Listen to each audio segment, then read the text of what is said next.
विठ्ठल परिवार एकत्रित करावा इथल्या तमाम मायबाप जनतेची आणि परिवारावरती प्रेम करणाऱ्या व्यक्तींची इच्छा होती।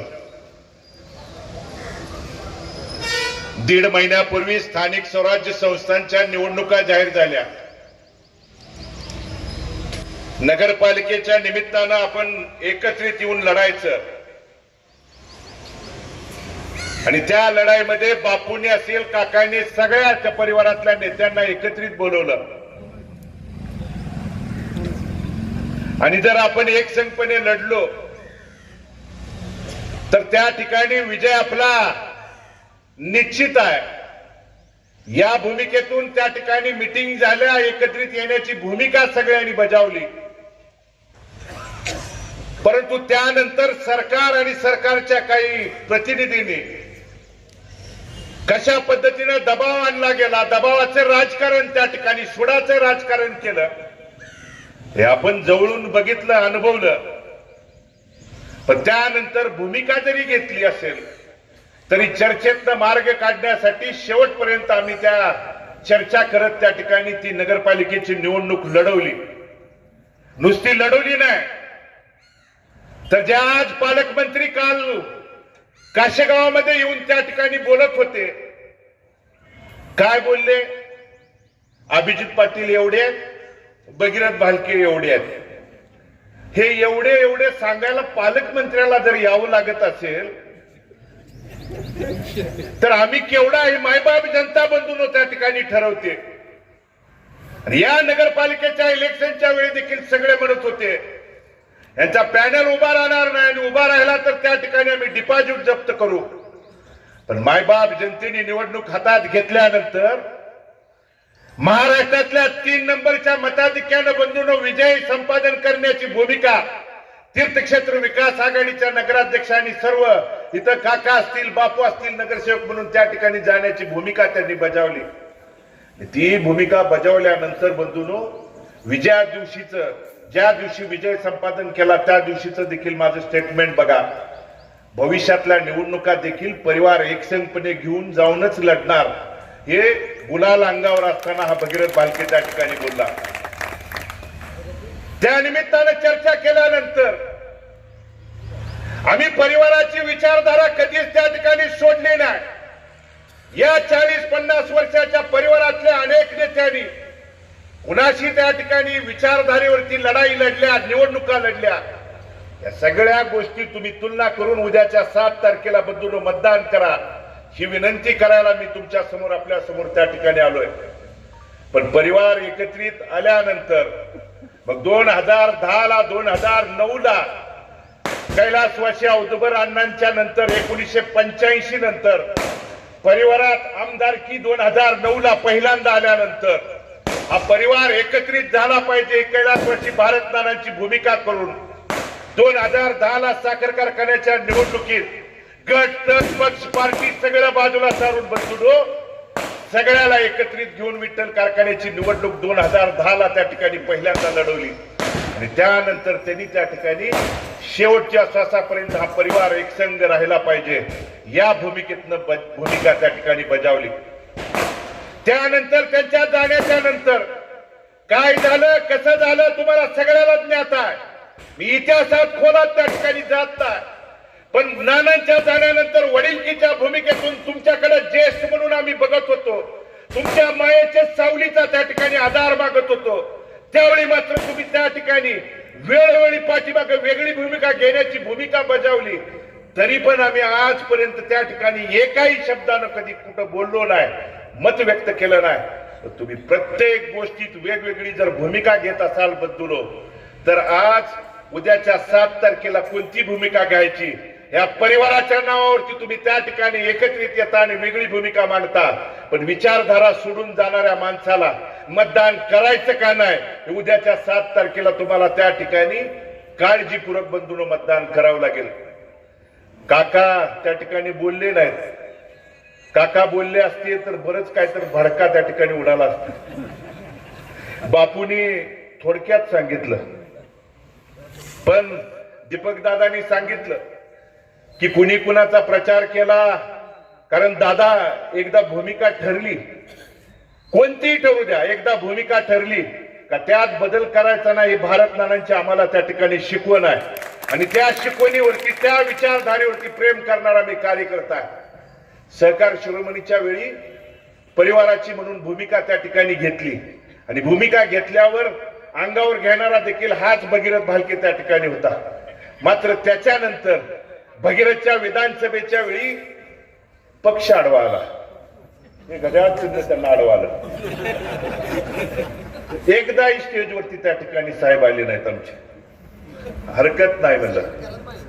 त्यानंतर नगरपालिकेच्या इलेक्शनला अभिजिताबांना दबावाचं राजकारण झाल्यानंतर आम्हाला बोलवून त्या ठिकाणी सांगितलं गेलं की तुम्ही अमुक अमक्या याच पक्षाच्या चिन्हावर उभा राहा तरच आम्ही तुमच्या सोबत आहे. पण मी सांगितलं की साहेब सगळ्यांच्या समोर त्या ठिकाणी झालंय. पक्ष पार्टी गटातटाच्या पलीकडे सगळी नेते मंडळी एकत्र आहेत. बापू असतील तिथं सेनेचे पदाधिकारी होते, तिथं त्या ठिकाणी वेगवेगळ्या पक्षाचे होते आणि पक्षाच्या पलीकडे जाऊन आघाडीवरती तीर्थक्षेत्र विकास आघाडीवरती आपण निवडणूक लढवायची आहे हे ठरलंय आणि ठरलेल्यात बदल करणारा मी कार्यकर्ता नाही म्हणून सांगितल्यानंतर त्यांनी सांगितलं की मला मग पक्षाची अडचण त्या ठिकाणी येते आहे. परत 1.5 महिन्यापूर्वी पक्षाची अडचण बदलून सांगितली आणि आम्ही विनंती त्या ठिकाणी करत होतो की तिसरा त्या ठिकाणी पॅनल करायचा प्रयत्न करू नका. पण त्यांनी काकालाच त्याला ठिकाणी सोबत घेऊन जाऊन भरणे मामाकडे घेऊन गेले नाही काका. आणि काकांना नगराध्यक्ष पदाच्या घड्याळाचा एबी फॉर्म द्या म्हणून सांगितलं. मी फोन केला, साहेब का करताय, मी परिवारातलाच आहे, तुमच्यासाठी छातीचा कोट करून लढणारा कार्यकर्ता आहे. परिवारावरती आणि आपल्यावरती आणीबाणीची वेळ आल्यानंतर कुणाच्या तर सांगण्यावर आणि सुपारी घेऊन तुम्ही भूमिका घेऊ नका म्हणून सांगणारा हा भगीरथ भालके होता. आणि त्यावेळी मात्र त्यांना काकाचा स्वभाव कुठं माहित आहे. काका असे 10 जणाला विकून सहजासहजी जात जात बंडीशेगावपासून वाकरीपर्यंत 7-8 जण विकून येतील. काकांनी तिथली भूमिका सांगितली, बघितली आणि काकांनी स्पष्ट सांगितलं की मी परिवार आणि त्या भगीरथला आणि त्या पोरीला माझ्या लेकीला मी कधीच त्या ठिकाणी अंतर देणार नाही. भूमिका त्यांनी स्पष्टपणे बदलून त्या ठिकाणी बजावली. आणि मग तुम्ही पक्षाचं पार्टीचं 1.5 महिन्यापूर्वी प्रेम व्यक्त करत होता. नको नको म्हणत असताना या घड्याळाचं एबी फॉर्म तुम्ही त्या ठिकाणी नगरपालिकेच्या इलेक्शन मध्ये देत होता. पण नीती आहे बंधूंनो, नीती आहे. 1.5 महिन्यानंतर तुम्हाला घड्याळाचा एबी फॉर्म मागत असताना अभिजिताबा घड्याळाचे मालक झाले आणि मला द्या द्या द्या म्हणायची वेळ त्यांच्यावरती त्या ठिकाणी आली. आहे ना, नीती आहे. कुठंतर त्या ठिकाणी तुम्ही केलेल्या कर्माची फळं त्या ठिकाणी देव असेल तर देतोच. मग ही भूमिका तुम्ही घ्यायला नको होती. आज एकसंघपणे पहिली प्रचार सभा आपली बंडीशेगाव मध्ये होती म्हणल्यानंतर बंधूंनो, चेअरमन साहेबांच्या जवळच्या कार्यकर्त्याचे रात्री 11ला मला फोन आले. मी म्हणलं बोला, काय नाव सांगत नाही तुम्हाला, कधीतरी खाजगीत सांगेल. तुम्ही सभेला जाणार आहे? मी म्हणलं होय जाणार आहे. तर का असं? मी म्हणलं मग काय करू द्या. तर तिथं त्या ठिकाणी तुम्ही न बोललेलं बरं. मी म्हणलं ठीक आहे, काय बोलत नाही. प्रचाराच्या शुभारंभाला रांजणी कोणत्या गटात येतंय हो? काशी गावात येतंय. आपले चेअरमन साहेब तिथं नारळ फोडायला होते म्हणलं. नाही, त्यावेळी माहित नव्हतं त्यांना कोण उभा राहणार. बरं ठीक आहे म्हणलं, आता हे 1 मिनिट फोन तुमचा दुसरा असेल किंवा हा असेल तर बंद करा आणि काशी गावात चेअरमन साहेब स्टेजवरनं काय दुर्बिणीनं मतं मोजतेत का बघतेत का म्हणलं. अरे कशासाठी? परिवार म्हणून वेगवेगळी प्रत्येक वेळी भूमिका घ्यायची आणि तुम्ही त्या ठिकाणी प्रत्येक त्या गावातला गटातला त्या कार्यकर्ता तुमचा सालगडी आहे अशा पद्धतीने जर भूमिका आणि बजावत असाल आणि वेगवेगळी भूमिका घेत असाल बंधूंनो, तर येणाऱ्या काळात मी म्हणतोय म्हणून नाही, तुम्ही या सगळ्या गोष्टी बंधूंनो तपासून उद्याच्या 7 तारखेला त्या ठिकाणी मतदान करावं ही विनंती करायला आलो. या परिवार एकसंघ करत असताना 8 गटापैकी आमच्या त्या ठिकाणी चर्चा सुरू असताना वाकरीवरती संग्राम गायकवाड असतील, गोडसे असतील आणि तिकडून त्या ठिकाणी पटवर्धन कुर्लीतून परिवारातलेच म्हणून त्या ठिकाणी उमेदवारी मागणी हक्क त्या ठिकाणी सुरू होता. त्यामध्ये इच्छुक असणं, मत व्यक्त करणं, इच्छा व्यक्त करणं बंधून गैर नाही. आपली माणसं आपल्याला त्या ठिकाणी भांडत असतात.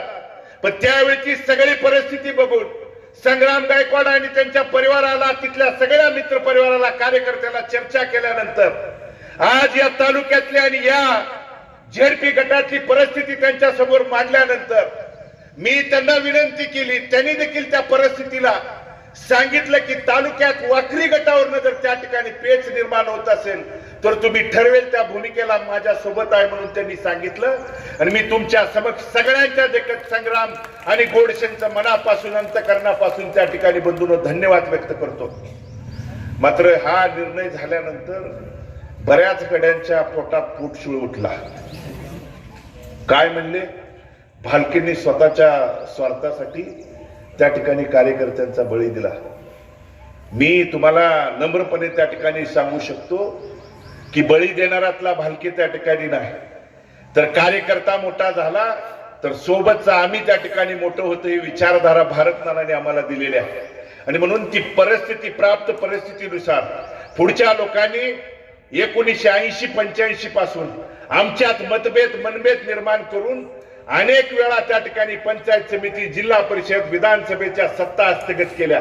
आणि ह्यापासून जर त्या ठिकाणी आपल्याला थोपवायचं असेल, थांबवायचं असेल तर आपल्या त्या ठिकाणी एक दिलानं लढणं ही काळाची गरज आहे. या भूमिकेतनं बंधूंनो मी भूमिका त्या ठिकाणी घेतली आणि संग्राम गायकवाड, गोडसे असतील आणि त्यांच्या बरोबर असंख्य सहकार्यांनी त्या भूमिकेला माझ्या पाठीशी ठामपणे उभं राहण्याची भूमिका त्या ठिकाणी व्यक्त केली.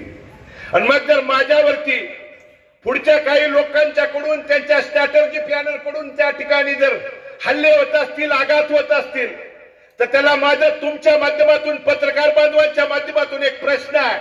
मी जर संग्रामचा बळी तुमचा त्या ठिकाणी घेतला असं काही जणांना वाटत असेल तर या भागात, या गटात त्या पुढच्या पक्षाकडून देखील 6 महिने, वर्षभर त्या ठिकाणी प्रचार करून, आशीर्वाद मागून त्या ठिकाणी उमेदवार मागणाऱ्या त्या प्रीतीताई यलमार आणि यलमार कुटुंब याच गावचा आहे.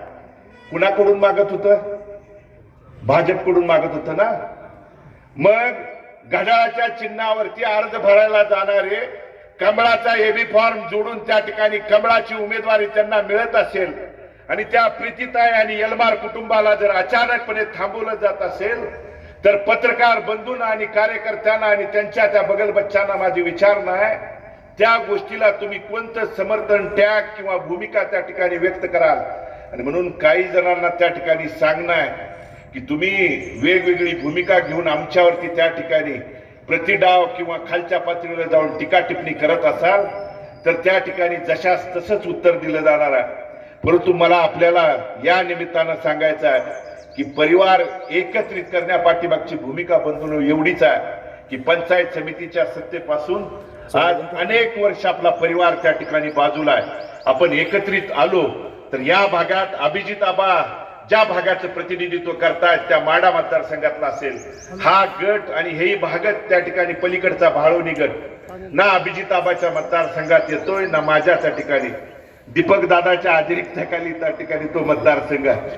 आणि म्हणून तो गट असेल किंवा या भागातल्या भूमिका बंधून बजावत असताना पलीकडे टाकळी, काशीगाव, गोपाळपूर असेल, इकडं त्या ठिकाणी मग करकम, बोसे असेल, त्याचबरोबर रोपळे गट असेल, हा वाखरी गट त्या ठिकाणी अभिजित आबांनी प्रमुख म्हणून प्रतिनिधित्व त्या ठिकाणी करावं आणि पलीकडे गोपाळपूर, काशीगाव आणि टाकळी या भागात मी त्या ठिकाणी प्रमुख म्हणून तिथं भूमिका बजावावी. परंतु ती बजावत असताना आम्ही दोघांना बजावून उपयोग नाही बंधूंनो. तुम्ही सोबत असाल तर ती त्या ठिकाणी शेवटच्या टोकापर्यंत, यशापर्यंत ती जाणार आहे. आणि वैयक्तिक त्यात स्वार्थ कुठलाही नाही. पंचायत समितीत सत्ता आल्यानंतर विकास कामं पंचायत समितीच्या माध्यमातून जो निधी येतोय बंधूंनो, आज पालकमंत्री येऊन त्या ठिकाणी काशीगावात सांगितलं कारण मंगळवेढ्यात त्या ठिकाणी 3 गटात 3 सभा झाल्या, काल काशीगावला झाली आणि येऊन काय सांगितलं जातं, 30 लाख घरकुलं या वर्षभराच्या काळात त्या ठिकाणी दिली. केंद्रात आमचं सरकार आहे, राज्यात आमचं आहे, आम्हाला जिल्हा परिषद आणि पंचायत समितीत सत्ता द्या. मग मला आपल्या माध्यमातून त्यांना पत्रकार बांधवाच्या माध्यमातून विनंती करायची आहे, केंद्रात तुमचं सरकार होतं, राज्यात तुमचं होतं, तर घरकुलाच्या बाबतीत 50,000चं अनुदान त्या ठिकाणी तुम्ही डिक्लेअर सरकार म्हणून केलं होतं. किती घरकुल धारकाला तुमचं अनुदान मिळालं? आज विहिरीच्या बाबतीत आज 5 लाख रुपये विहिरींना देतो म्हणून सरकारनं घोषणा केली बंधूनो. त्या 5 लाख रुपये देतो म्हणत असताना अटी नियम शर्ती काय टाकल्यात माहित आहे? तुम्ही विहीर खोदायला जेसीबी वापरायचा नाही, मजुरांच्याकडून जॉब कार्ड काढून ती विहीर खोदायची आणि त्याची मजुरी किती? 310 रुपये. मला सांगा, या पंचकृषीतले आपण तमाम इथं शेतकरी बांधव उपस्थित आहे, 310 रुपयाच्या मजुरीवरती कोणता शेतकरी विहिरीमध्ये खाली जाऊन त्या ठिकाणी मुरमाच्या त्या ठिकाणी स्वतः खोदून काम करेल? म्हणजे 5 लाख रुपयाचं आमिष इकडे शेतकऱ्याला दाखवायचं आणि अटी नियम शर्ती अशा टाकायच्या की त्यांच्या हयातीत त्या ठिकाणी ती विहीर पूर्ण झाली नाही पाहिजे. आणि म्हणून ही भूमिका घेऊन जाणारी हीच माणसं आहेत. घरकुलाला 5 ब्रास वाळू देतो म्हणून कोणत्या सरकारने भूमिका सांगितली होती? किती घरकुलाला 5 ब्रास वाळू मिळाली ही देखील तुम्ही त्या ठिकाणी तपासून बघा.